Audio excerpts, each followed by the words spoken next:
this one's a case study. So how do we react to others' vulnerability? We say you should react well, you shouldn't react this way, shouldn't react that way, but how do you react to others' vulnerability? And like, how do you want people to like react to our vulnerability? I can start answering. Empathy, right? So empathy is the act of kind of putting yourself in other person's shoes and trying to understand what they're experiencing, or within your mind, kind of seeing if this was happening to you, what would you do, or based on your personal experiences relating to that person, which is different from sympathy, which is just like, oh no, I am so sorry this is happening for you, which I was very sarcastic in my tone right there, but it also comes off as ingenuine, even if you're trying to say it genuinely, because you're not really feeling what they're saying. And I would just say, so I made a presentation on active listening recently, and I think that relates a lot here. So if someone's being vulnerable, listen to them, some of the things that go along with active listening, or being empathetic, obviously, putting away distractions in a way. Like if someone's starting to tell you something, you can either say like, hey, I'm just going to turn my phone off. I'm going to turn off notification. I just need to put this aside so I can give them my full attention. So don't look away from them, look at them, kind of face towards them, listen to them. Don't start offering solutions immediately. That's kind of one of the traps that most people easily fall into, because if someone's sharing something with us, sharing that they're hurt, we want to be able to solve it for them because we care for them and we don't want them to go through it any longer. But in that moment, they just might want to be validated, right? That this is happening. It is tough. Like, no matter if it's as simple as like, I can't wash my dishes, I feel really bad about like my ability to take care of myself, whatnot. Just don't just be like, well, the sink's right there or the soap is right here. Like, why can't you do it? That would be dismissing them. But acknowledging like, hey, I get it. Sometimes it's hard. Some days are tough. You don't have the energy. This isn't your top priority. It makes sense. Validating them is really important. So do that first, and kind of when they get to a more calm state, if you feel like you want to start offering solutions, or if you have a sense of whether they want solutions, you can ask like, hey, do you want me to give any advice, or what do you want to do next? Kind of ask them that, give them the opportunity to tell you, and then go from there. This is actually a very good point, and this is something I like sort of do as well, which is if someone's like sort of being vulnerable to me, I sort of ask them, "Hey, do you want comfort or do you want me to like give you solutions?" Because both come from two different places, whereas like because they want different things. While yes, I mean technically they both come from the same place, but you want different things. Sorry, and while it comes from pain, sometimes it's because they're feeling pain, they don't feel confident, and you want to mentally boost them.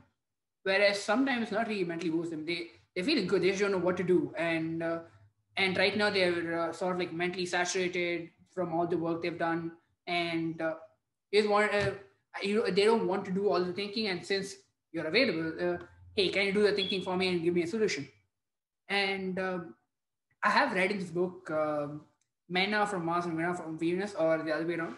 And in that book, it says that usually like guys tend to like give solutions, and then like girls tend to give comfort, whereas both are equally important things. But of course, if you give the wrong one, then it's not gonna help. And the other thing is usually like it is also from the book, which is like with guys, they tend to when they feel bad, they tend to distract themselves, whereas with women they tend to openly say like what is going on, and that's one of the ways that they feel good about themselves, because and at that time they are looking for comfort, and at that point the other person is empathizing with the men, and the women are both empathizing with them. And as men, and I can say like as a man at too, I used to sometimes give some people space because they're feeling bad, whereas I got to learn later, like they want me to be there and like listen to everything, whereas as a guy, that is what I would prefer. So I actually empathized with you, but then because of I empathized with you, I sort of gave what I would have preferred, but then I should have given you what you would have preferred. So that's why it's very important to ask, hey, do you want comfort or do you want solution? Do you want some time? What do you want, bro? What do you want, girl? Have that conversation, and it will definitely help. Sia? That was a beautiful answer, Akshay. I kind of want to say that I've been in spaces when people have asked me what I would like, and sometimes I don't know the answer to that. that can happen. So if you ask people, how can I show you support right now, or what would work out the best for you, sometimes people might not know. And so if you, or other times I've been on the end of like hearing about something that I was having a lot of trouble relating to, or it was vulnerability that was expressed about me in some way, about either a problem I've caused or it involved me in some way. So again, there was some kind of conflict there, and I wasn't in a space to say, oh, okay, all right, I hear you, because maybe it hurt me, or something else was going on. So going super meta, if someone has been vulnerable to you, you can be vulnerable and you can say, I don't really know what to say right now, but I want you to know that you're valued. Let me think about this. If you can think of ways that I can be there for you, let me know. Because not everyone spends time really working on like how listen to people, or not everyone might have the resources at that point. So if you're feeling a vulnerable conversation coming on, you can say, I want to be present for this and I'm not really sure how I can be. Can we do this some other time, so that I can give you the space you need? So yeah, going super meta, be be vulnerable. If someone's been vulnerable and you don't know what to do with it, that's much better in showing concern than kind of running away from the situation. Yeah, yeah. We have like all given good answers. So like I do want to ask like one probing question to this, which is, what if someone's like too vulnerable and then you're not able to handle it?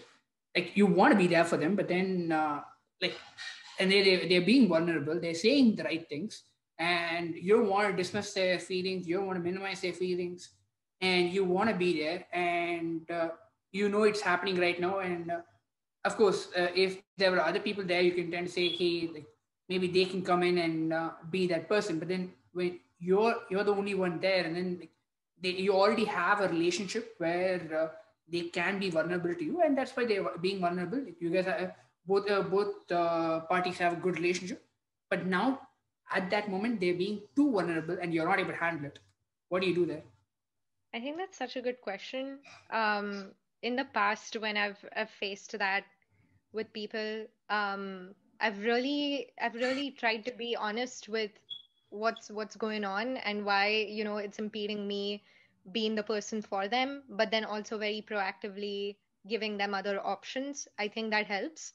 Also, if you're feeling like it's too vulnerable, and especially if it's a relationship that you're hoping to maintain, you might not need to tell them that in that moment. You might just need to note it while it's happening, and then later on, once things have lost their emotional charge, if it is possible in that context, then maybe later on when they're not talking about it, bringing it up and saying, hey, when this happened the last time, I didn't really know how to be there. I'm wondering if someone, maybe a professional, is better suited for this conversation, or is there somebody else that you could talk to, because it's taking load away from me, and you deserve to be heard and to be validated. So yeah, it might not need to happen in that moment.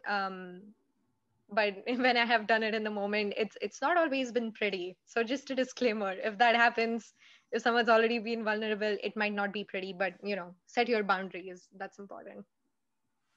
That's a very good answer. I want to say something that's like not really orthodox, but then people do it, but then it's like not really said as one of the things that you could do, which is if there's another person that you do know is that they are comfortable with, try to do like a 3% thing. Sometimes it's done with families where if it's a husband and a wife, then they tend to usually like go to the mother-in-law or the father-in-law, and then sort of bring them into the picture so that it's not really completely on you, and that also helps you mentally knowing that the other person is that help as well, and so you will be able to like put your best as well. And with friends, you tend to usually bring another friend, hopefully someone who knows, who is comfortable, plus actually would be able to relate to the problem, because if it's about something that they have no idea what that is, then that would definitely not help. But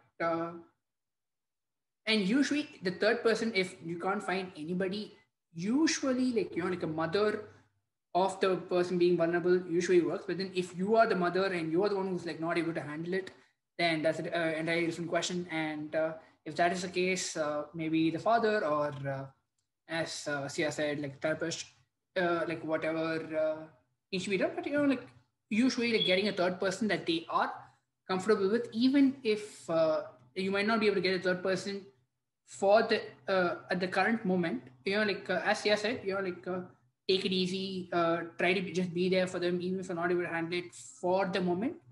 But then the moment that like the moment passes, then go to the next person, which is whoever the comfortable person is. Ilakkiya? Really good answers and good suggestions for when someone is being really vulnerable. You know, acknowledging yourself that, you know, this is something I can't really answer right now. I'll take some time. I'll get back to you. Or getting in a third or fourth person to come help. Talk to the person, listen to them. Both good solutions. I don't know if I have many more, but I can acknowledge that it's really tough if someone's starting to become really vulnerable and you're like, this is too much. I can't handle this.